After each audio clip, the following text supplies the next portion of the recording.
আসসালামু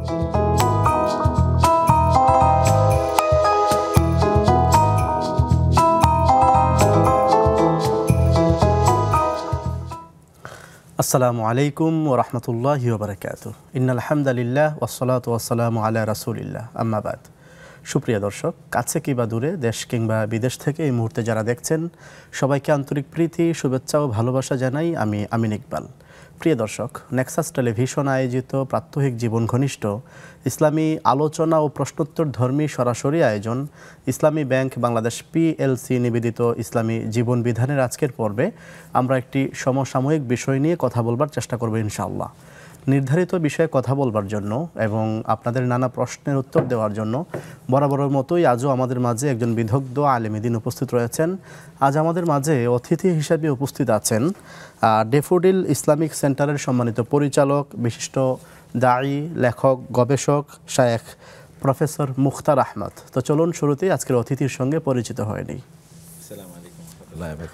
ওয়ালাইকুম আসসালাম ওয়া রাহমাতুল্লাহ। উস্তাদ কেমন আছেন? আলহামদুলিল্লাহ, বারাকাল্লাহ ফিক। আপনি কেমন আছেন? আলহামদুলিল্লাহ ভালো আছি। আমরা আপনার কৃতজ্ঞতা প্রকাশ করি আপনার গুরুত্বপূর্ণ সময় থেকে আমাদের সঙ্গে কিছু সময় শেয়ার করছেন। আল্লাহ তাআলা আপনাদের সম্মান অনেক বাড়িয়ে দিন এবং এই আয়োজনটাকে আল্লাহ তাআলা কবুল করে নিন। আমিন আমিন। সুপ্রিয় দর্শক, আমরা প্রতিদিন নির্দিষ্ট একটি বিষয় নিয়ে কথা বলে থাকি। আজ আমরা যে বিষয়টি কথা বলবো, আপনারা নিশ্চয়ই জানেন যে হজ মৌসুম শুরু হয়েছে। বাংলাদেশ থেকে হাজারো মুসল্লি আল্লাহ পাক রব্বুল আলামিনের পবিত্র কাবাঘর জিয়ারতের উদ্দেশ্যে হজে গমন করছেন এবং আরও কিছুদিন হজে গমন করবেন। তো হজের যে কার্যক্রম আছে তার অন্যতম একটি কার্যক্রম হচ্ছে তওয়াফ করা। তো নিশ্চয়ই আমরা আজকে তওয়াফের আদ্যপ্রান্ত নিয়ে কথা বলবো। নির্দিষ্ট বিষয়ে আজকের অতিথি আলোচনা করবেন। তার আগে প্রিয় দর্শক বলে রাখি, চাইলে আপনারাও আমাদের আলোচনার সঙ্গে যুক্ত হতে পারবেন। তার জন্য স্ক্রিনে ভেসে ওঠা নাম্বারে ফোন করে আপনার যে জীবন ঘনিষ্ঠ যে কোনো প্রশ্ন রাখতে পারবেন। প্রিয় দর্শক, আমাদের এই আয়োজনটি নেক্সাস টেলিভিশনের পর্দার পাশাপাশি আমাদের Facebook page Nexus television Islamic এবং আমাদের ইউটিউব চ্যানেলও সরাসরি প্রদর্শন করা হচ্ছে। চাইলে সেখানেও লাইক, কমেন্টস কিংবা শেয়ার করে আমাদের সঙ্গে যুক্ত থাকতে পারবেন। তো চলুন দর্শক, দেরি না করে আজকের বিষয়ে আলোচনা শুনতে থাকি। উস্তাদ, যেমনটা বলছিলাম যে হজ মৌসুম শুরু হয়েছে এবং ইসলামের অন্যতম একটি ফরজ বিধান হচ্ছে হজ। হজের অনেকগুলো আমলের মধ্যে একটি আমল হচ্ছে কাবাঘর তওয়াফ করা। এই তওয়াফের সূচনা এবং শেষ, শুরু থেকে শেষ পর্যন্ত কি কার্যক্রম রয়েছে? বিসমিল্লাহ ওয়াসসালাতু ওয়াসসালামু আলা রাসূলিল্লাহ ওয়া আলা আলিহি ওয়া সাহবিহি ওয়া মাওয়ালা, মা বাদ। বাইতুল্লাহতে তাওয়াফ করাটা হলো সবচেয়ে বড় কাজ। আল্লাহ তাআলা ইব্রাহিম আলাইহিস সালামকে নির্দেশনা প্রদান করেছেন, ওয়াইজ বাওয়া'না আলি ইব্রাহিম মাকানাল বাইতি আল্লা তুশরিক বি শাইআ ওয়া তাহহির বাইতিয়া লিত-তাইফিনা ওয়াল কাইমিনা ওয়ার রুকআইস সুজুদ। যে ইব্রাহিমকে তিনি নির্দেশ প্রদান করেছেন, ইব্রাহিমের জন্য আলাইহিস সালাম এই বাইতুল্লাহর এই স্থানটাকে তিনি বারবার ফিরে যাওয়ার স্থান হিসেবে নির্ধারণ করেছেন। বারবার তিনি সেখানে ফিরে যাবেন। যেমন আমরা বারবার আমাদের ইমানের উন্নয়নের জন্য, আখলাকের উন্নয়নের জন্য, আমলের ইসলাহের জন্য আমরা সেখানে যাই। তো এরপরে তিনি বললেন যে আমি তাকে নির্দেশ প্রদান করেছিলাম যে তুমি আমার এই ঘরটাকে পবিত্র করো। কাদের জন্য? লিত-তাইফিনা, তওয়াফকারীদের জন্য। তওয়াফকারীদের জন্য পবিত্র রাখতে হবে, পবিত্র রাখতে হবে, এটি তিনি নির্দেশ প্রদান করলেন। এবং তার মানে তাওয়াফ এটা হচ্ছে প্রাইম, মানে আমরা যদি বাইতুল্লাহ বা কাবার প্রথম ওইখানকার আমাদের কাজ হলো ওইখানে তাওয়াফ করা, চারিদিকে তাওয়াফ করা। এখানে তাওয়াফকে আল্লাহ তাআলা প্রথমে রেখেছেন এবং এরপরে আল্লাহ সুবহানাহু ওয়া তাআলা অন্য জায়গায় বলেছেন একই সূরায়, সুম্মা লিয়াকদু তাফাসাহুম ওয়া লিউফু নুযুরহুম ওয়া লিয়াতাওয়াফু বিল বাইতিল আতীক, যে এখানে যেন তারা বাইতুল আতীকে, মানে যেটা সবচেয়ে প্রাচীন ঘর, ইন্না আউয়ালা বাইতি উদিয়া লিন-নাস, এই প্রাচীন ঘরে যেন লোকেরা তাওয়াফ করে। তাদের সকল কার্যকলাপ শুরু হবে তাওয়াফ দিয়ে, শেষও হবে কি তাওয়াফ। আমরা জানি হজের কাজ কিন্তু শুরু হয় তাওয়াফ দিয়ে, যে তাওয়াফে কুদুম যেটা আমরা করি, এবং শেষ হয় কি দিয়ে? তাওয়াফে ইফাদা। আবার আরেকটা শেষে আর একটা তাওয়াফ আছে যেটাকে আমরা বলি বিদায়ী তাওয়াফ। মানে তাওয়াফে ওইখানকার মূল তিনটা তাওয়াফ আছে এখানে। একটা তো ফরজ তাওয়াফ, যেটা তাওয়াফে মানে জিয়ারা বা তাওয়াফে ইফাদা বলি, তাওয়াফে কুদুম আছে ওয়াজিব, এবং তাওয়াফে বিদায়ী তাওয়াফ আছে ওয়াজিব। এই তাওয়াফ কেন্দ্রিক ওইখানকার সকল কার্যকলাপ। তো তাওয়াফটা আসলে কি? তাওয়াফ মানে হচ্ছে কাবার চারিদিকে প্রদক্ষিণ করা। এটা কি আসলে? যখন হাজিরা অথবা উমরাকারীরা যখন তারা বাইতুল্লাহ ঢুকেন, যখন ঢুকেন তখন বাইতুল্লাহর চারপাশে তাওয়াফ করাটা হলো নামাজ। জি। এবং এই কারণে রাসূলুল্লাহ সাল্লাল্লাহু আলাইহি ওয়াসাল্লাম বলেছেন তাওয়াফ হচ্ছে নামাজের মতো, কেবলমাত্র তাওয়াফের মধ্যে কথা বলা জায়েজ আছে, নামাজের মধ্যে কথা বলা জায়েজ নেই। আর তাওয়াফটা পুরোটাই কি নামাজের স্থলাভিষিক্ত। বাইতুল্লাহ ঢুকলে মানে মসজিদে ঢুকলে আগে কি করতে হয়? 2 রাকাত নামাজ পড়তে হয়, কিন্তু বাইতুল্লাহ ঢুকলে 2 রাকাত নামাজের আগে কি করতে হয়? তাওয়াফ করা লাগে। নামাজের স্থলাভিষিক্ত হলো এখানে তাওয়াফ। তাহলে যিনি বাইতুল্লাহ ঢুকবেন তার আমরা যদি প্রথম থেকে কাজটা বলি, তিনি আসলে যখন বাইতুল্লাহ ঢোকার আগে তিনি যারা হজ করতে যাবেন তারা তো তাদের হোটেলে যাবেন, সেখানে তারা গোসল করবেন। সাবান শুধুমাত্র তারা ব্যবহার করবেন না, কারণ এর আগে তারা মেকা থেকে তারা মানে এহরাম করে তারা গিয়েছেন, ফলে তারা ওইখানে সাবান সুগন্ধি তারা ব্যবহার করতে পারবেন না। সেলাইওয়ালা কাপড় পুরুষরা ব্যবহার করতে পারবেন না, মহিলারা তাদের মুখ ঢাকতে পারবেন না, হাত তারা মানে মোজা পরতে পারবেন না, পুরুষরা তাদের মাথায় কোনো কিছু পরতে পারবেন না, এবং তাদের পায়ে তারা শো পরতে পারবেন না, যেটা তাদের গোয়ালি স্যান্ডেল পরতে হবে, গোয়ালি ঢেকে রাখবে, এগুলো তারা পরতে পারবেন না। কিন্তু গোসল করে তারা কি সেলাইবিহীন কাপড় পরে পুরুষরা, মহিলারা তাদের মতো কাপড় পরেই এবং এহরামের অন্যান্য যে আয়োজন আছে এটা করে তারা বাইতুল্লাহর উদ্দেশ্যে তারা রওনা দেবেন। তাদের কিন্তু মুখে তালবিয়া আছে, লাব্বাইক আল্লাহুম্মা লাব্বাইক, এটা তারা বলতেই থাকবেন। এটা বলে তারপরে তারা বাইতুল্লাহর পুরো তাওয়াফে ওযু অবস্থায় থাকতে হবে। হ্যাঁ, এখানে তারা ওযু করেই তারা পবিত্র হয়ে তারা যাবেন, কারণ ওইখানে তারা ওযু করার চান্স পাবেন না। অর্থাৎ তারা বাইতুল্লাহ ঢুকবেন, ঢোকার আগে তাদের কিন্তু মসজিদে হারামে তাদেরকে ঢুকতে হবে। মসজিদে হারাম, তারপর হচ্ছে কি আল মসজিদুল মানে এরপরে আল বাইতুল হারাম মানে বাইতুল্লাহ। তো মসজিদে হারাম যেটা চারপাশে যে মসজিদ, এই মসজিদে তারা ঢুকবেন। যখনই তারা মসজিদে ঢুকবেন তখনই তাদেরকে বুঝতে হবে তাদেরকে ডান পা দিয়ে ঢুকতে হবে। এটা তাদেরকে নিশ্চিত করতে হবে, কারণ মসজিদে ঢুকার আদব হলো ডান পা দিয়ে ঢুকা। বিসমিল্লাহ ওয়াসসালাতু ওয়াসসালামু আলা রাসূলিল্লাহ আল্লাহুম্মা ইফতাহ লি আবওয়াবা রাহমাতিকা। এরপরে ঢুকে তারা এটা পড়বেন যেটা ওমর রাদিয়াল্লাহু তাআলা অন্যদের থেকে বর্ণিত, আউযু বিল্লাহিল আযীম ওয়া বিওয়াজহিল কারীম ওয়া সুলতানিহিল কাদীম মিনাশ শাইতানির রাজীম, এই দোয়াটি পড়বেন। এরপরে তারা বাইতুল্লাহ যখনই প্রথম তাদের চোখে বাইতুল্লাহ আসবে তখনই তাদের তালবিয়া পড়া শেষ, তখনই তারা তাদের দুহাত তুলে আল্লাহু আকবার বলে তারা বাইতুল্লাহকে তারা স্বাগত জানাবেন। তাদের তালবিয়া পড়া শেষ আর তাদের তাকবীর বেশর আল্লাহু আকবার বলে তারা তাকবীর দেবেন। এরপর আল্লাহুম্মা আনতাস সালাম ওয়া মিনকাস সালাম ফাহাইয়িনা রাব্বানা বিসসালাম, এটা ওমর রাদিয়াল্লাহু তাআলা পড়তেন, ফলে এটি পড়া তাদের জন্য উত্তম, তারা এটা পড়তে পারেন। তারা তারপরে বাইতুল্লাহর দিকে তারা ঢুকবেন, ঢুকে তারা চলে যাবেন হচ্ছে মূলত হাজারে আসওয়াদের কাছে। কারণ হাজারে আসওয়াদটা কীভাবে তারা শিখবেন মানে বুঝবেন যায় যেখানে সবুজ বাতিটি যে জায়গায় আছে, সবুজ বাতির কাছে যারা তারা যাবেন, ওইখানে গিয়েই তারা কিন্তু এর আগে ওযু অবস্থায় পবিত্র অবস্থায় তারা গিয়েছেন।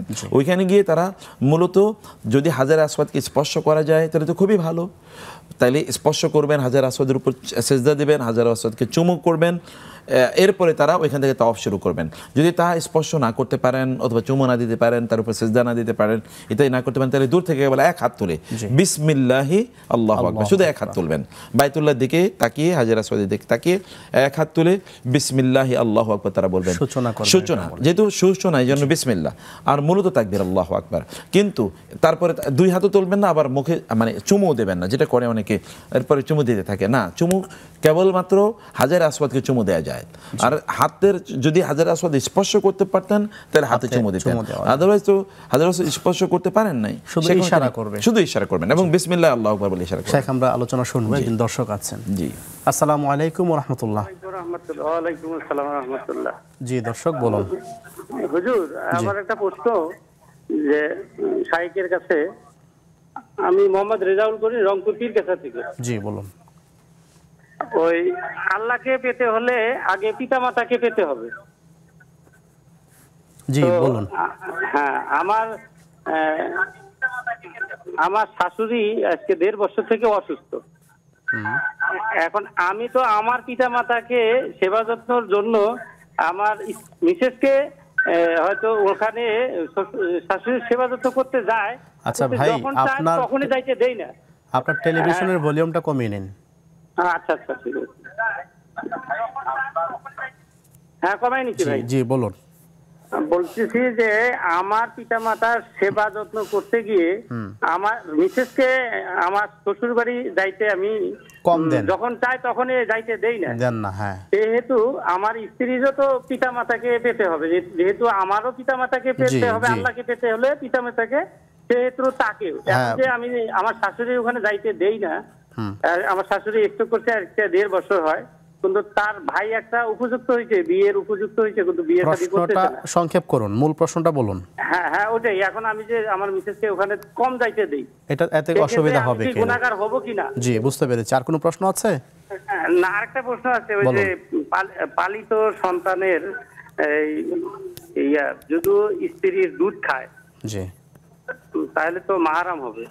এখন মাহারাম যদি হয়, তাহলে ওই ওখানে পালিত সন্তানের পিতা মাতা জায়গায় কি ওই দুধ মা দুধ বাবা কি ওই নাম বুঝতে পেরেছি। দেওয়া যাবে কিনা, এবং ওই সম্পত্তির ভাগ পাবে কিনা? আর অনেক সময় দেখা গেল যে ওই পালিত পিতা মাতার ওই মানে যে প্রকৃত পিতা মাতা অনেক সময় ওই যেমন এনআইডির কাগজ দিতে চায় না, ওই সব দিতে চায় না। আচ্ছা, সেক্ষেত্রে এখানে কি করণীয়? ঠিক আছে, বুঝতে পেরেছি। আমাদের সঙ্গেই থাকুন।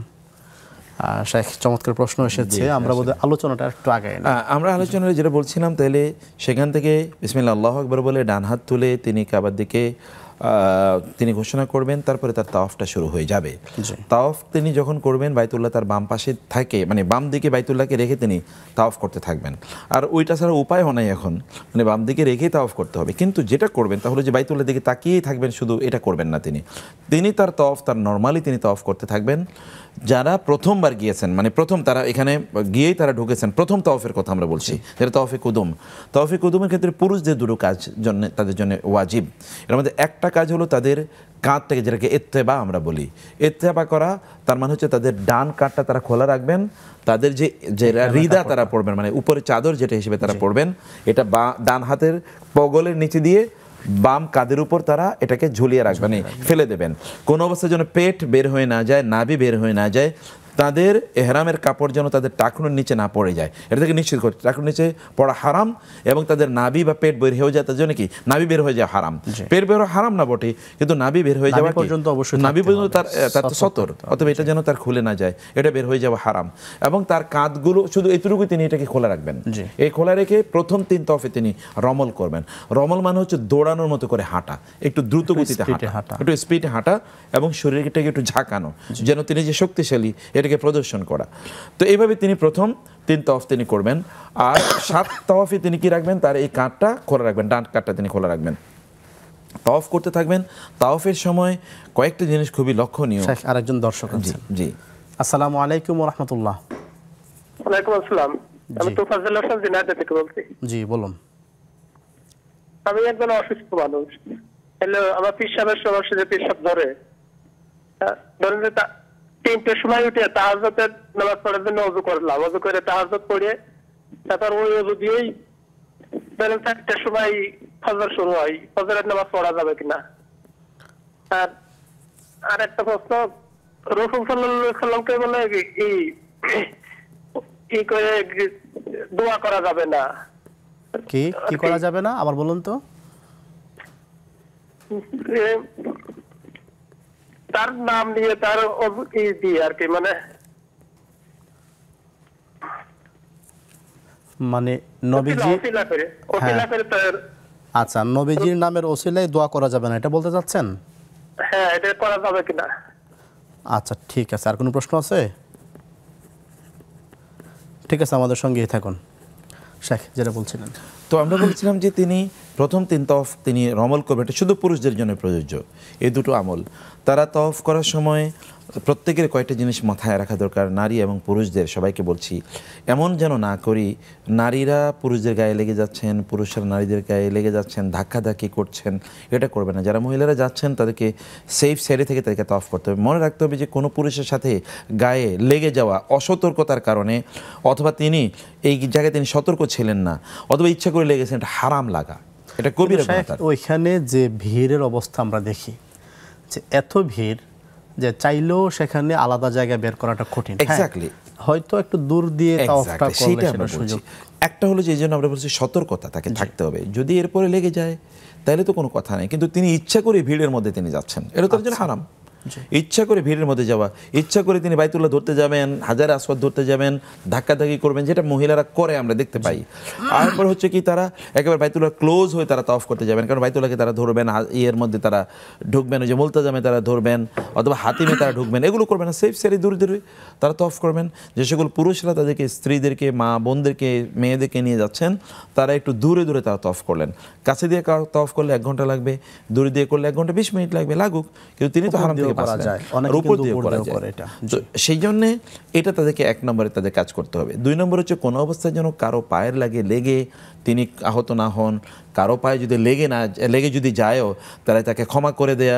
অনেকেই যখন মানে কারো গায়ে লেগে যাচ্ছে, তখন তিনি এমন কড়মড় করে তাকাচ্ছেন, মনে হচ্ছেন ওইখানে মারামারি শুরু করে দেবেন।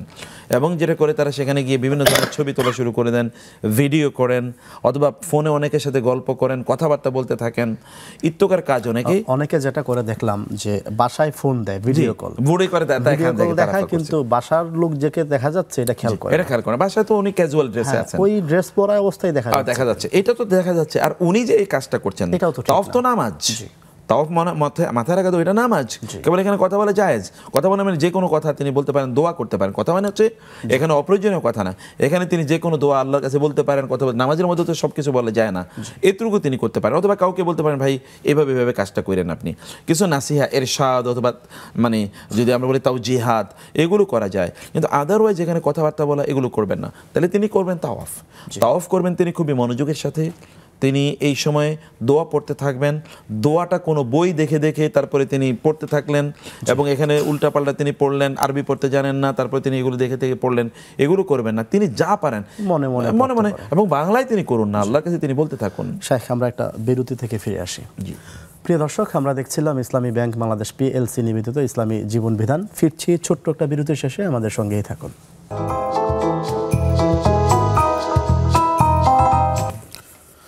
আসসালামু আলাইকুম ওয়া রাহমাতুল্লাহি ওয়া বারাকাতুহু। সুপ্রিয় দর্শক, বিরতির শেষে আবারও ফিরে আসলাম আপনাদের প্রিয় অনুষ্ঠান ইসলামী ব্যাংক বাংলাদেশ PLC নিবেদিত ইসলামী জীবন বিধানে। প্রিয় দর্শক, বিরতির পূর্বে আমরা গুরুত্বপূর্ণ আলোচনা শুনছিলাম, তোয়াফের কিভাবে তোয়াফ করতে হবে এবং তোয়াফের বিশেষ কিছু নিয়ম শুনছিলাম। আমরা আবারও আলোচনায় ফিরে যাব। তার আগে প্রিয় দর্শক, আমরা আপনাদের কয়েকটি প্রশ্নের উত্তর জেনে নিতে চাই আজকের অতিথির কাছ থেকে। এবং আরও বলে রাখি, চাইলে আপনারা আরও প্রশ্ন করতে পারবেন এবং আমাদের স্ক্রিনে ভেসে ওঠা ফোন নাম্বারে ফোন করে জীবন ঘনিষ্ঠ যে কোনো প্রশ্ন রাখতে পারবেন। শাইখ, আমরা আলোচনায় ফিরবার আগে আমাদের বোধহয় কিছু প্রশ্নের উত্তর জেনে নেওয়া দরকার। আমাদের এক ভাই জানতে চেয়েছিলেন যে তিনি লম্বা কথা বলেছেন, সংক্ষেপে যে প্রশ্নটা, যে আল্লাহকে পেতে চাইলে পিতামাতার সেবা করতে হবে। তো তিনি বলছেন তার স্ত্রীকে তার পিতামাতার, নিজের পিতামাতার সেবা করার জন্য ওনার যে পিতামাতা আছে, শ্বশুর শাশুড়ি, তাদের কাছে খুব কম পাঠান, সবসময় পাঠাতে পারেন না, এতে করে গুনাহ হবে কিনা? না, প্রথমত হচ্ছে যে আমরা এই জিনিসটা ক্লিয়ার থাকা দরকার, একজন নারীর বিবাহ হওয়ার পর তার উপর অধিকার সবচেয়ে বেশি কার? তার উপর সবচেয়ে বেশি অধিকার হলো তার স্বামীর। তার পিতামাতার চেয়ে তার স্বামীর অধিকার সবচেয়ে বেশি। এবং এই ক্ষেত্রে একজন নারীর বিয়ের পর তার পিতামাতার তিনি সেবা করলেন কি করলেন না, তার জন্য তাকে আল্লাহর কাছে জবাবদিহি করতে হবে না, তাকে জবাবদিহি করতে হবে তার স্বামীর ব্যাপারে। কারণ স্বামীর উপর স্বামীর প্রতি তার দায়িত্ব রয়েছে, যেমনভাবে স্বামীর উপর তার অধিকার আছে।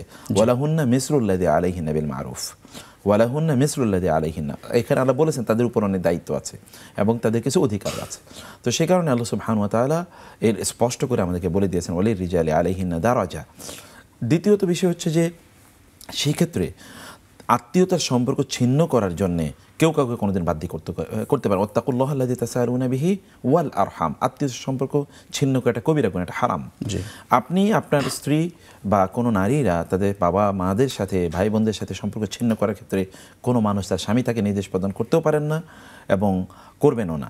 3 নম্বর বিষয় হচ্ছে যে আপনার যদি অনেক প্রায়োরিটি থাকে, যেমন আপনার ফ্যামিলি আছে, আপনার বাচ্চারা আছে, এগুলো সম্পাদন করার পরে যদি তার সুযোগ থাকে, অথবা এই জায়গায় যদি আপনি একটু কম্প্রোমাইজ করেন, কিছু কাজ আপনি করলেন, কিছু তাকে রিলিফ দিলেন, তারপরে তিনি তার বাবা মার তাদের সেবা শুশ্রূষা করলেন বা তাদের কিছু খোঁজখবর রাখলেন, তাদের কিছু সাহায্য সহযোগিতা করলেন, সেটা করতে পারলে অনেক অনেক ভালো, বরং এটাই করা উচিত, এই জায়গায় কম্প্রোমাইজ করা উচিত।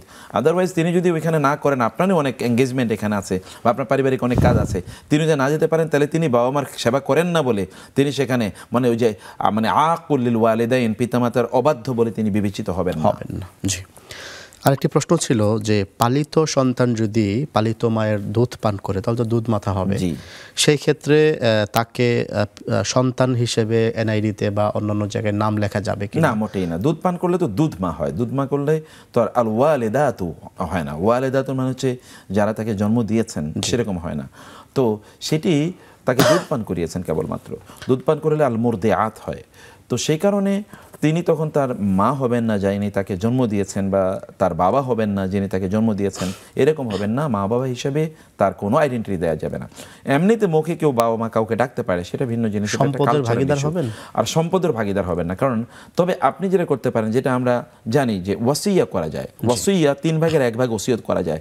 আপনি ওসিয়ত করতে পারেন তার জন্য, কিন্তু আপনার সম্পদের উত্তরাধিকারী সে হবে না। সম্পদের উত্তরাধিকারী হওয়া দুধ পান করার কোনো ফ্যাক্ট, মানে এটা কোনো ইস্যু না আর কি। জি, শেখ দর্শক আছেন যুক্ত। জি, আসসালামু আলাইকুম ওয়া রাহমাতুল্লাহ।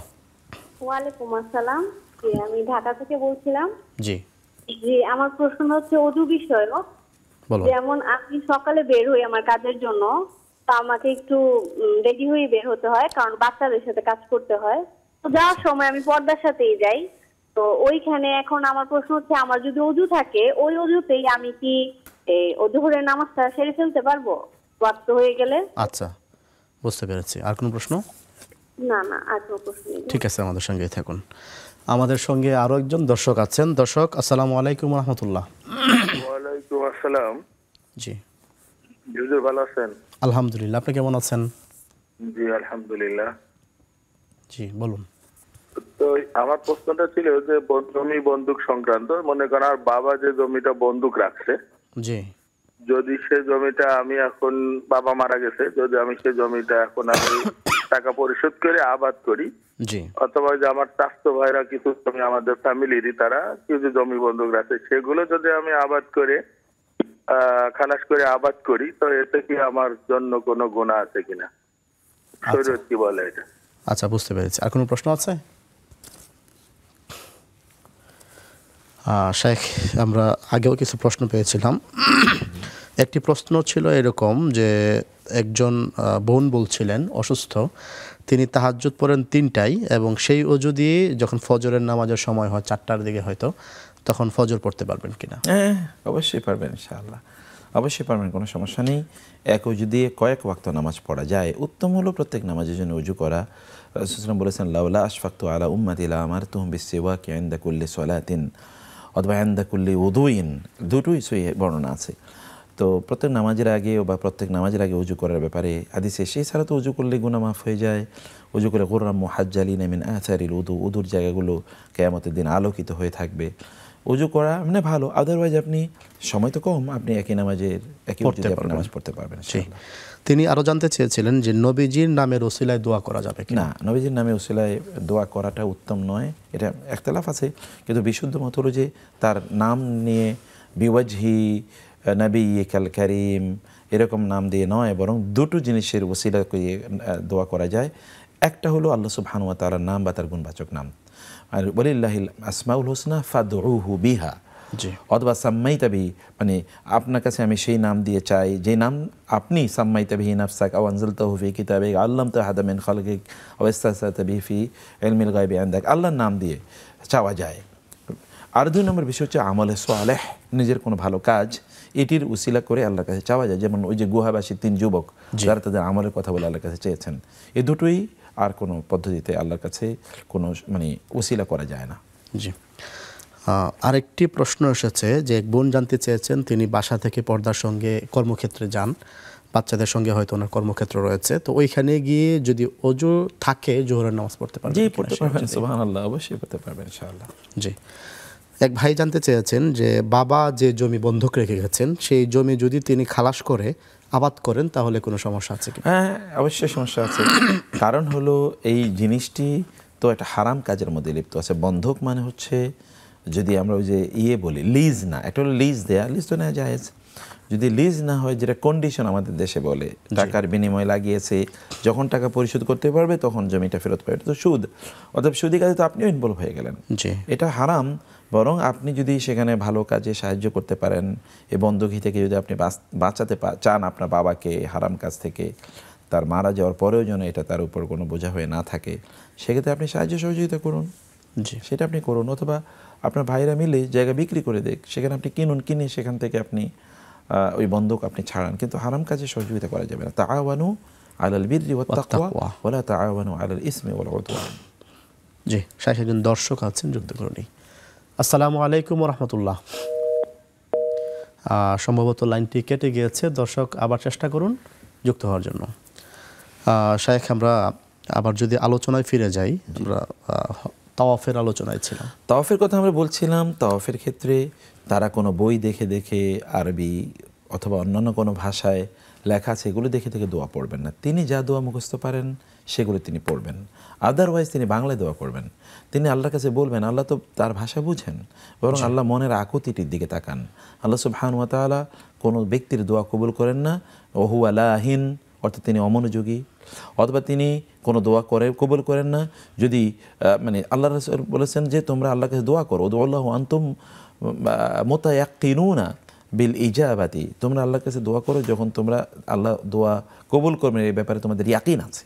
তো এরকম ইয়াকিন নিয়ে আবার ইলহাহ ফিদ দোয়া, মানে একটা কথা বারবার বলা, এটা তিনি বাংলায় বলতে পারবেন, তার ভাষায় তিনি বলতে পারবেন।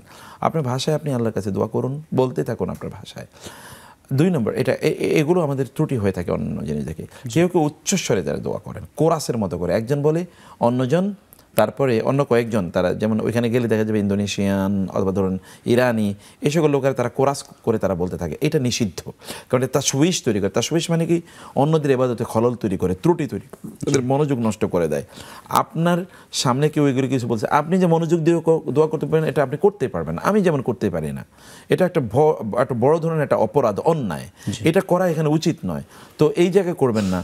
অথবা আপনি উচ্চস্বরে বলতে থাকেন, এটা আপনি করবেন না। আপনি কাঁদুন, বলুন, মানে আল্লাহ তাআলাকে বলতে হয়, কিভাবে বলতে হয়, প্রকাশ করুন, কিন্তু অন্যের ডিস্টার্ব ওয়ালা তাজহার বিসলাতিকা ওয়ালা তুখাতিব বিহা ওয়াবতাগি বাইনা যালিকা সাবিলা, মনে মনেও না, একেবারে উচ্চস্বরেও না, আপনি বলুন, আপনার কান পর্যন্ত আসুক, কিন্তু অন্য কাউকে ডিস্টার্ব করে না। শায়খ আরেকজন দর্শক আছেন। আসসালামু আলাইকুম ওয়া রাহমাতুল্লাহ। আসসালামু আলাইকুম। ওয়ালাইকুম আসসালাম। হ্যাঁ হুজুর, আমার 2টা প্রশ্ন ছিল। আমার মা মারা গেছে 2 বছর হয়েছে, কিন্তু আমার মার ব্যবহৃত কাপড়গুলি এখন আমরা ঘরে রাখা দিছি। তো এই কাপড়গুলির জন্য কি আমার মার কবরে কোনো আঘাত হইব? এই কাপড়গুলি কি আমরা গরিব দুঃখীর মাঝে বিতরণ করে দিব? আর আমার দ্বিতীয় প্রশ্ন হচ্ছে, আমার মার ছবি আমরা মাঝে মাঝে দেখি, আগের তোলা যে ছবি ছিল, এটা কি আমার মার কোনো গুনাহ হইব?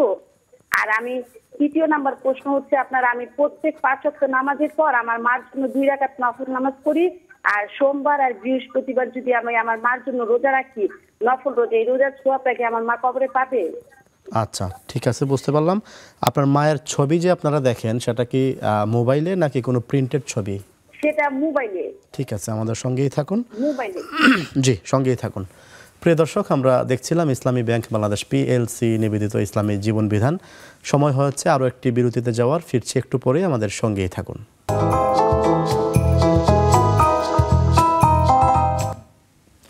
আসসালামু আলাইকুম ওয়া রাহমাতুল্লাহি ওয়া বারাকাতুহু। সুপ্রিয় দর্শক, ইসলামী ব্যাংক বাংলাদেশ পিএলসি নিবেদিত ইসলামী জীবন বিধানের আবারও ফিরে আসলাম আপনাদের বিরতির শেষে, আপনাদের প্রিয় অনুষ্ঠানে। প্রিয় দর্শক, বিরতির পর্বে আমরা আলোচনা শুনছিলাম এবং অনেকগুলো প্রশ্নের উত্তর শুনছিলাম। আমরা আবারও প্রশ্নের উত্তরে চলে যেতে চাই। তার আগে বলে রাখি, চাইলে স্ক্রিনে ভেসে ওঠা নাম্বারে ফোন করে জীবন ঘনিষ্ঠ যে কোনো প্রশ্ন রাখতে পারবেন। শায়খ, আমরা এবার বোধহয় ফেসবুক থেকে কিছু প্রশ্ন নেওয়া দরকার। আমাদের ফেসবুকে অনেক ভাই কমেন্টস করছেন, নানা কিছু জানতে চাচ্ছেন। যেমন এক ভাই জানতে চেয়েছেন, মাহফুজা মুস্তফা নামে একজন জানতে চেয়েছেন যে ফরজ হজ করার পর দ্বিতীয়বার হজ করলে কি রকম সওয়াব পাওয়া যায়? সুবহানাল্লাহ, হজের তো সওয়াব আছেই। আল হাজ্জুল মাবরুরু লাইসা লাহু জাযাউন ইল্লাল জান্নাহ। যে ব্যক্তি হজ করে ফালাম ইয়ারফুস ওয়ালাম ইয়াফসুক রাজা কায়াউমি ওয়ালাদাতহু উম্মুহু, হজ করলে এটা ফরজ হোক নফল হোক, হজ করলে কারো যদি হজ্জে মাবরুর হয় তাইলে তার জন্য যাজা প্রতিদান একমাত্র জান্নাত। আবার তিনি যদি আল্লাহ কবুল করেন তাহলে সেখান থেকে ফিরে আসার সময় তিনি তেমন নিষ্পাপ হবেন যেমনিভাবে তিনি নিষ্পাপ হন মায়ের পেট থেকে জন্মের সময়। তো এই কারণে আরও অনেক ফজিলত আছে, সকল ফজিলত প্রযোজ্য। এটা ফরজ আর নফলের জন্য আলাদা ক্যাটাগরি নাই, সকল হজের জন্য একই ফজিলত। জি। সাইয়াদা মিম নামে একজন জানতে চেয়েছেন যে কবিরা গুনাহের পর অনেকের কাছেই বলা হয়ে গেছে যেটা সে জানতো না, যে গুনাহ করে কারো কাছে বলা উচিত না, এখন কি করণীয়? হাদিসে লায়াদখুল জান্নাতা মানে যারা আল মুজাহিরুন তারা কোনোদিন জান্নাতে প্রবেশ করবে না। তখন বলা হলো মুজাহির কারা? মুজাহির হলো তারা যারা অন্যায় করেছে এবং তারপরে মানুষকে বলে বলে বেরিয়েছে। এটা ভয়াবহ অপরাধ। অন্যায় করার পর তা গোপন রাখতে হয়। যখন ওয়াইদা ফাআলু ওয়াল্লাযীনা ইযা ফাআলু ফাহিশাতান আও যালামু আনফুসাহুম যাকারুল্লাহ ফাস্তাগফিরু লিযুনুবিহিম। গুনাহ করার পর আল্লাহর স্মরণ করতে হয় এবং আল্লাহর কাছে ক্ষমা চাইতে হয়, এগুলো মানে গোপন করে রাখতে হয়। তো আপনি এটা অন্যায় করেছেন প্রিয় আমাদের একজন বোনের প্রশ্ন, এটা জীবন আপনি তওবা করুন, ইস্তেগফার করুন আল্লাহর কাছে এবং এটি আর কখনো করবেন না। আর এই অপরাধ থেকে আপনি আপনার নিজকে দ্রুত দূরে রাখুন, অন্য সকল বড় গুনাহ থেকে নিজকে দূরে রাখুন ইনশাআল্লাহ। জি, আমাদের আরেক বোন জানতে চেয়েছেন যে তার মা মারা গিয়েছে কিছুদিন হয়, তো মায়ের কিছু ব্যবহৃত কাপড় ছিল, এই কাপড়গুলো তারা রেখে দিয়েছেন, এতে করে কোনো সমস্যা আছে কিনা? এটা সমস্যা তো আছে, এই জন্য সমস্যা আছে। এটা একটা দুইটা জিনিস আছে এখানে। এক নম্বর জিনিস হলো যে এটা এক ধরনের কুসংস্কার যে পিতামাতার এগুলো রেখে দিতে হয়, এগুলো রাখলে এই কল্যাণ অকল্যাণ ইত্যাদির এক ধরনের বিশ্বাস এখানে কাজ করে। দুই নম্বর হচ্ছে এইটা স্মৃতিচারণের জন্য আমরা এটাকে রেখে দেই। স্মৃতিচারণের জন্য রেখে দেওয়ার মাধ্যমে এক ধরনের ম্যাটেরিয়ালিস্টিক মানসিকতা এখানে আসলে মানে এটা ম্যানিফেস্টেশন হয়। আপনি কেন রাখবেন? আপনার পিতামাতার রেখে যাওয়া জিনিসগুলো উত্তরাধিকার হিসেবে এগুলো বর্ণন করে দেবেন, অথবা এগুলো দান সাদাকা করে দেবেন মানুষকে। তো এগুলো এভাবে রেখে দেওয়া তো কথা না। আর জামা কাপড় আপনি রেখে দিয়ে কী করতে চান? এগুলো দেখার মধ্যে কি কল্যাণ আছে? এর মধ্যে কোনো কল্যাণ, নিজেরা ব্যবহার তো করতে পারবেন, আপনি নিজেরা ব্যবহার করুন অথবা দান সাদাকা করে দিন, যে কোনো একটা কিছু করুন, কিন্তু পুরান জামা কাপড় রেখে দেওয়ার মধ্যে কী কল্যাণ আছে? আর তাছাড়া এগুলো দেখে আপনি শোকের কথা বলবেন, যেমন তিনি পরে ছবির কথা বলেছেন। শোক তো 3 দিনের পর শোক প্রকাশ করা যায় না, তারপরে স্বাভাবিক জীবনযাপন করা লাগে। কারণ মানুষ তো প্রত্যেকে মারা যাবে, তার গন্তব্য থেকে যেন তিনি এক মুহূর্ত বিচ্যুত না হয়ে যান। শোক প্রকাশ করতে গিয়ে তিনি গন্তব্য থেকে আপনি তার মা দেখবেন, সেগুলো নিয়ে স্মৃতিচারণ করবেন, কতক্ষণ হাই হুতাশ করবেন, চিৎকার চেঁচামেচি করবেন, এগুলো তো কোনোটাই কল্যাণকর না। এগুলো সাদাকা করে দিন অথবা নিজেরা ব্যবহার করুন, এটি আপনার জন্য উত্তম এবং কল্যাণকর। ছবি দেখার বিষয়টি আমরা ছবি দেখতে পারেন, সমস্যা নেই, ছবি দেখতে পারেন, কিন্তু আবারও যে কথা বলছি আগের মতো করে এখানে যেন কোনো পরিস্থিতিতে সেটি কোথাও ঝুলিয়ে রাখা, টানিয়ে রাখা এটা যেন না হয়। মোবাইলে দেখছেন, দ্যাটস ওকে, কিন্তু এটা না করতে পারাটাই ভালো, কারণ এগুলো আননেসেসারি কিছু শোকের আবহ তৈরি করে। তাদের জন্য আমাদের কাজ কি? যারা মারা যান তাদের জন্য আমাদের কাজ হলো দোয়া করা। মানে আমরা তো আল্লাহ আমাদেরকে শিখিয়েছেন, তাই না? রব্বিক ফিরলি ওয়ালিদাইয়া, রব্বিক ফিরলি ওয়ালিদাইয়া, আল্লাহ আমাকে ক্ষমা করে দিন, আমার পিতা মাতাকে ক্ষমা করে দিন। এভাবে দোয়া করতে হয় তাদের জন্য, দোয়া করুন। জি, শেখ আমাদের সঙ্গে দর্শক আছেন। আসসালামু আলাইকুম ওয়া রাহমাতুল্লাহ। ওয়ালাইকুম সালাম। জি দর্শক বলুন। আমার তো বাড়ি ঘর ছিল না, আমি কিছু টাকা এনজিও বাড়ি করছি। আচ্ছা, এখন তো সুদ দিতে হয়, আর আমি আবাদত বন্দি করি, আমার ওই আবাদত বন্দি কিচ্ছু হয় না। এখন এটা সুদ না হওয়া পর্যন্ত আমি করতে পারতেছি না, আবাদত বন্দি অতটা মনোযোগী হইতে পারতেছি। বুঝতে পেরেছি। আর কোনো প্রশ্ন? কি করা যায়? মানে আমার জি বুঝতে পেরেছি। আর কোনো প্রশ্ন আছে? ঠিক আছে, আমাদের সঙ্গে থাকুন। আমাদের সঙ্গে আরো একজন দর্শক যুক্ত আছেন। দর্শক আসসালামু আলাইকুম ওয়া রাহমাতুল্লাহ। আমি ঢাকা ফার্মগেট থেকে বলছি, রুকিয়া খাতুন। জি বলুন। আমার স্বামী মারা গেছে 4 মাস 10 দিন হয়েছে। এখন আমার স্বামীর নামে যদি কুরবানি দেই, তাহলে এই গোশত কি আমার পরিবারের আমরা খাইতে পারবো কিনা, না সবটাই দান সদকা করে দিতে হবে? আচ্ছা, আর কোনো প্রশ্ন আছে? আমার স্বামীর জন্য শায়েখের কাছে দোয়া চাই, তো জানুয়ারির 20 তারিখ মারা গেছে। ঠিক আছে, ইনশাআল্লাহ অবশ্যই আমরা সবাই দোয়া করি। জি শায়েখ, আমরা আরো কিছু প্রশ্ন পেলাম। আমাদের একটি প্রশ্ন আগের বোন করেছিলেন যে সোমবার এবং বৃহস্পতিবার রোজা রেখে তার মায়ের জন্য সব করতে পারবেন, পৌঁছাতে পারবেন কি? এক নম্বর কথা হচ্ছে যে আপনি কোনো আবাদত, যদি মৃত মানুষের উপর কোনো আবাদত ফরজ না থাকে, তাহলে তার পক্ষ থেকে ওই আবাদত করা যায় না, এটা মূলনীতি। যেমন তার উপর হজ ফরজ ছিল, তাহলে তার পক্ষ থেকে হজ রেখে দেবে। তার উপর রোজা রেখে ফরজ ছিল ফালিয়াসুম আনহু ওয়ালিয়ুহু, তাহলে তার পক্ষ থেকে রোজা অভিভাবকরা রাখবেন বা উত্তরসূরিরা রাখবেন। অথবা জাকাত ফরজ ছিল, এটা তিনি জাকাত দেবেন, আদায় করে দেবেন। আদারওয়াইজ অন্য কোনো নফল ইবাদত কারো উপর তো ফরজ থাকে না, তাহলে সেটা আদায় করা যায় না কারো পক্ষ থেকে। আমাদের কাজকে, মৃতদের জন্য আমাদের কাজ, এই জায়গাটা আমাদের ভালো করে বোঝা দরকার। মৃতদের জন্য আমাদের কাজ হলো দোয়া করা, কেবল দোয়া করা, এবং তাদের পক্ষ থেকে দান সাদাকা করা। তাদের উপর কোনো অব্লিগেটরি কিছু থাকলে সেটা আদায় করা। আদারওয়াইজ মৃতদের জন্য দোয়া করে, মৃতদের জন্য কোনো ইবাদত করে তারপরে তাদের ইসালে সওয়াব করা, এটি সুন্নাহসম্মত না। আসলে সুন্নাহ এটা আমাদের দেশে এগুলো অনেক ধরনের মানুষের মধ্যে এক ধরনের ইমোশন কাজ করে, আবেগ কাজ করে বেশি, সে কারণে এগুলো আছে। ইসালে সওয়াবের এই ইস্যুটি এটি কোরআন সুন্নাহ সমর্থিত নয়, বরং তাদের জন্য দোয়া করুন। আপনি তার জন্য ওনার প্রয়োজনে নামাজ আদায় করা বা আপনার রোজা রাখার প্রয়োজন নেই, আপনি রোজা রাখুন, রোজা রেখে যে সময় দোয়া কবুল হয় তখন তাদের জন্য দোয়া করুন। জি শাইখ, আরেকজন দর্শক আছেন। জি, আসসালামু আলাইকুম ওয়া রাহমাতুল্লাহ। ভালো আছেন? আলহামদুলিল্লাহ, আপনি কেমন আছেন? আলহামদুলিল্লাহ আমি ভালো আছি, আল্লাহ ভালো আছে। জি বলুন।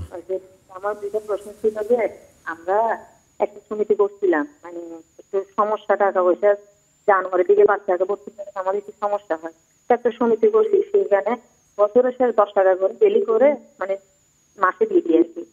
তো ওরা বছরের শেষে আমাদেরকে 500 টাকা লাভ দেয়, আমরা কিছু বলি না, চাহিদাও না, দেয় ওভাবে নিয়ে আসি।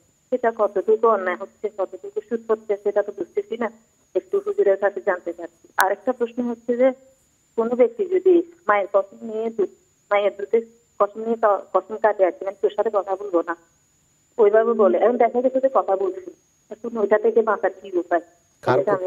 কার নাম নিয়ে কসম করে বললেন? মায়ের দুধের কসম কাটে, মায়ের দুধের। আচ্ছা, মানে তোর সাথে কথা বলবো না, মায়ের তোর সাথে যদি কথা বলি মায়ের দুধের কসম কাটবে বলে। ঠিক আছে, আমাদের সঙ্গেই থাকুন। প্রিয় দর্শক, আমরা এতক্ষণ দেখছিলাম ইসলামী ব্যাংক বাংলাদেশ PLC নিবেদিত ইসলামী জীবন বিধান। সময় হয়েছে আরও একটি বিরতিতে যাওয়ার, ফিরছি একটু পরেই, আমাদের সঙ্গেই থাকুন।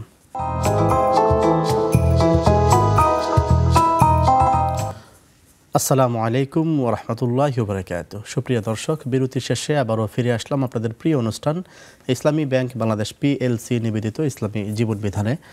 দর্শক, বিরতির পূর্বে আমরা অনেকগুলো প্রশ্নের উত্তর শুনছিলাম, আমাদের কাছে অনেকগুলো প্রশ্ন জমা আছে, আমরা সেই সব প্রশ্নের উত্তর নিশ্চয়ই শুনবো। এবং একই সঙ্গে দর্শক বলে রাখি, চাইলে আপনারা আমাদের স্ক্রিনে ভেসে ওঠা নাম্বারে ফোন করে যে কোনো প্রশ্ন রাখতে পারবেন। শাইখ, আমাদের কাছে যে প্রশ্নগুলো ছিল এর মধ্যে একটি গুরুত্বপূর্ণ প্রশ্ন হচ্ছে, একজন বৃদ্ধ আমাদের কাছে, একজন চাচার বয়সী হবে নিশ্চয়ই, তিনি জানতে চেয়েছেন তিনি বাড়ি করার সময় ব্যাংক থেকে কিছু টাকা লোন নিয়েছিলেন এবং তিনি এটা বুঝতে পারছেন সেটা সুদে যে নিয়েছেন এটা খারাপ হয়েছে এবং তিনি ইবাদত করতে গিয়ে তৃপ্তি পাচ্ছেন না। এই মুহূর্তে কী করণীয়? এটাই দুর্ভাগ্য যে যখন মানুষ হারাম কোনো কাজ করে সুদের সাথে সম্পৃক্ত হলে মানুষের ইবাদতের স্বাদ কমে যায়। ইবাদতের স্বাদ যদি কেউ তৈরি করতে আতিমা মাতআমাকা তাকুন মুস্তাজাবাদ দাওয়া যাকা তুআমাল ঈমান যাকা তুআমাল ঈমান মান রাদিয়া বিল্লাহি রাব্বা ওয়া বিল ইসলামি দীন ওয়া বিমুহাম্মাদিন সাল্লাল্লাহু আলাইহি ওয়াসাল্লাম নাবিয়্যা। ইবাদতের স্বাদ পেতে হলে ইসলামকে পরিপূর্ণভাবে গ্রহণ করা লাগে। আমরা আপনার জন্য দোয়া করি, আপনিও আল্লাহর কাছে দোয়া করুন, এবং আপনার কোনো সামর্থ্য থাকলে, সম্পদ যদি থাকে, তাহলে এগুলো একসাথে পে করে ঋণের, লোনের এই যে চক্র আছে এখান থেকে আপনি বের হয়ে যান, আল্লাহর কাছে ক্ষমা চান, ইনশাআল্লাহ আল্লাহ তাআলা আপনাকে ক্ষমা করে দেবেন। আর নাসিহা হলো যে আপনার খাদ্য যা খাচ্ছেন সেটা যেন হালাল হয়, এটি নিশ্চিত করুন ইনশাআল্লাহ। জি, আরেকজন বোন জানতে চেয়েছেন, তার স্বামী মারা গিয়েছে 4 মাস 10 দিন হয়, তো তিনি জানতে চেয়েছেন যদি তার স্বামীর নামে কোরবানি করা হয়, সেই কোরবানির গোশত তারা আত্মীয় স্বজন খেতে পারবে নাকি এটা সম্পূর্ণ না? যেটা সাদাকায় নিজেরা খাওয়া যায় না, যেটা সাদাকাটা নিজেরা খাওয়া যায় না, সাদাকা তো অন্যের জন্যে।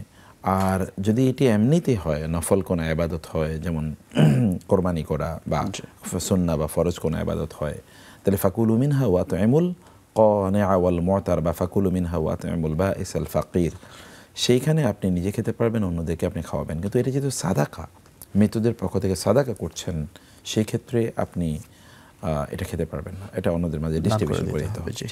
তিনি তার স্বামীর জন্য দোয়া চেয়েছেন আপনার কাছে শাইখ। আমরা দোয়া করি, বোন আল্লাহুম্মা গফির লাহু ওয়ারহামহু ওয়াআফিহি ওয়া'ফু আনহু ওয়াকরিম নুজুলাহু ওয়াসসি মুদখালাহু ওয়াকসিরহু বিল মাই ওয়াস সালজি ওয়াল বারাদ ونقي من الخطايا كما ينقى الثوب الأبيض من الدنس وأبدله دارا خيرا من داري وزوجا خيرا من زوجي وأهلا خيرا من أهلي اللهم أدخله الجنة وأعذه من عذاب القبر وعذاب النار আমিন আমিন। জি শাইখ, আরেকজন জানতে চেয়েছেন যে তারা একটি সমিতি করেছিলেন কত টাকা যেন তিনি সমিতিতে মাসে কিস্তি দেন নাকি বছরে যেন, কিন্তু সমিতি থেকে বছর শেষে 500 টাকা তাদেরকে লাভ দেওয়া হয়। এটা সুদ হচ্ছে কিনা বা নেওয়াটা ঠিক হচ্ছে কিনা, এই সমিতির টাকাগুলো কি করে সেটা আমাদেরকে জানতে হবে আগে। যদি এমন হয় যে এটা ব্যবসায় খাটায়, ব্যবসা থেকে লাভ হয়, তাহলে সবাইকে সমানভাবে দেয়, তাহলে দ্যাট ইজ পারমিসিবল। কিন্তু যদি এমন হয় যে এই সমিতির টাকাগুলো কেউ একজন ব্যবহার করছেন, তিনি কিছু টাকা দেন, তার উপর মানুষের ভাগ করে দেওয়া, তাহলে এটা সুদ। তাহলে টাকাগুলো কি করে সমিতির এবং ডিস্ট্রিবিউশনটা কিসের উপর ভিত্তি করে হয়, এটা না জানা পর্যন্ত এই বিষয়ে মানে বলা যাবে না, কনক্রিটলি বলা যাবে না আর কি। জি, তিনি আর একটা বিষয় জানতে চেয়েছিলেন যে কেউ যদি কসম খাওয়ার ক্ষেত্রে বলে যে মায়ের দুধের কসম, যে তোমার সাথে আমি কথা বলবো না, এই ধরনের কসম খাওয়া ঠিক কিনা এবং খেলে গুনাহ হবে কিনা? গুনাহ তো হবে, এটা শিরক।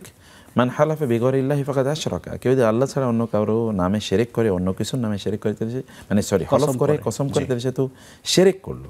শুধু কসম করতে হয় আল্লাহর নামে, অন্য কারো নামে কসম করা যায় না। চাঁদ, সূর্য, তারকা, বাইতুল্লাহ, কাবা, অথবা ধরুন কি বলে মা, বাবা, সন্তান, ছেলে মেয়ে, স্বামী, স্ত্রী, কারো নামে শপথ করা যায় না।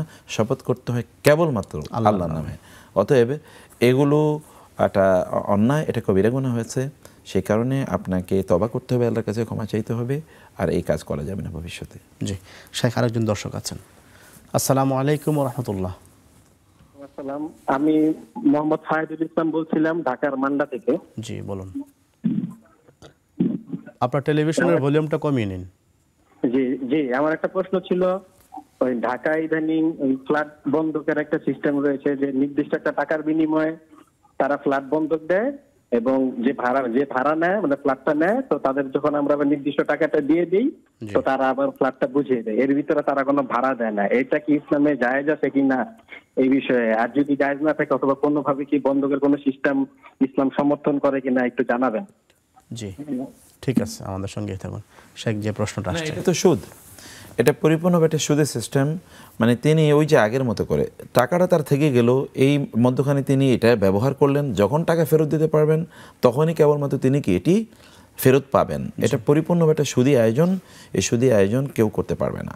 সেক্ষেত্রে তাহলে করণীয় কি? এখন কেউ যদি বলে যে করণীয় কি, সেক্ষেত্রে কেউ কাউকে কর্জে হাসানা দিতে পারে।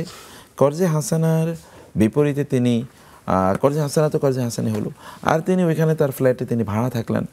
ভাড়া ন্যাচারালি যতটুকু ভাড়া হয় ততটুকু ভাড়া হবে, অথবা তার চেয়ে একটু এহসান, উনিও যেরকম এহসান করেছেন তাতে একটু এহসান তার প্রতি করলো, যে একটু ভাড়াটা কম নিল, এটা করতে পারে। কিন্তু তিনি কোনো ভাড়া দেবেন না, টাকা অক্ষত থাকবে, তারপরে তিনি এটা ভোগ করবেন, এরপরে যখন টাকা দিতে পারবেন তখনই এটা নেবেন। এটা একটা সুদী কারবার, এটা করা জায়েজ নেই।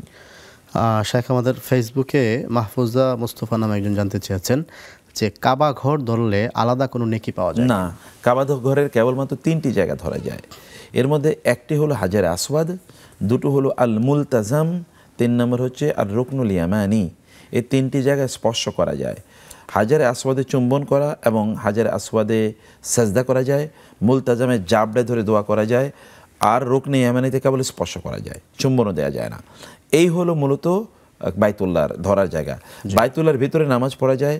বাইতুল্লাহর ভিতরের একটা জায়গা যেটা এখন হাতিম নামে যে জায়গাটি আছে, বা হিজরে ইব্রাহিম মানে হিজরে ইসমাইল, এই জায়গাটায় শুধুমাত্র নামাজ পড়া যায়। আর বাইতুল্লাহর চারপাশে বিভিন্ন জায়গায় ধরার কোনো নিয়মানায় ধরলে কোনো সওয়াব নাই। জি শেখ, আমরা একেবারেই অনুষ্ঠানের শেষ পর্যায়ে আছে। 1 মিনিট যদি আমরা 1 মিনিট যেটা বলি যে আমরা 7 চক্কর তাওয়াফ করতে হবে। তাওয়াফে অনেক সময় ভুল করেন অনেকে, তারা সংখ্যা মনে রাখতে পারেন না। সতর্কতার সাথে সংখ্যা মনে রাখবেন। তাওয়াফে রুকনে ইয়ামানি থেকে হাজারে আসওয়াদ পর্যন্ত একটা দোয়া নির্ধারিত, রব্বানা আতিনা ফিদ দুনিয়া হাসানা ওয়া ফিল আখিরাতি হাসানাত ওয়া কিনা আযাবান নার।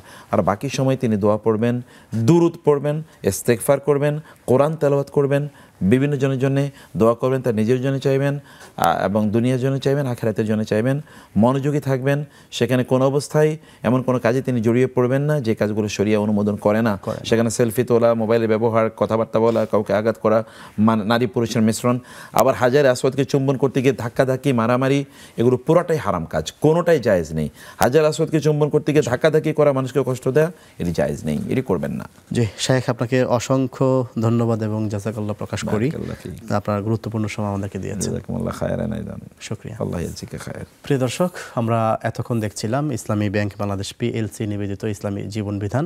আজ আমরা কথা বলেছি হজের তওয়াফের আদ্যপ্রান্ত নিয়ে। আজকে আমাদের সঙ্গে অতিথি হিসেবে ছিলেন শেখ মুখতার আহমদ। আমরা আগামী দিন নতুন কোনো বিষয়ে নতুন একজন অতিথির সঙ্গে কথা হবে, দেখা হবে। ততক্ষণ পর্যন্ত সবাই ভালো থাকবেন, সুস্থ থাকবেন, নেক্সাস টেলিভিশনের সঙ্গেই থাকবেন। আসসালামু আলাইকুম ওয়া রাহমাতুল্লাহি ওয়া বারাকাতুহু।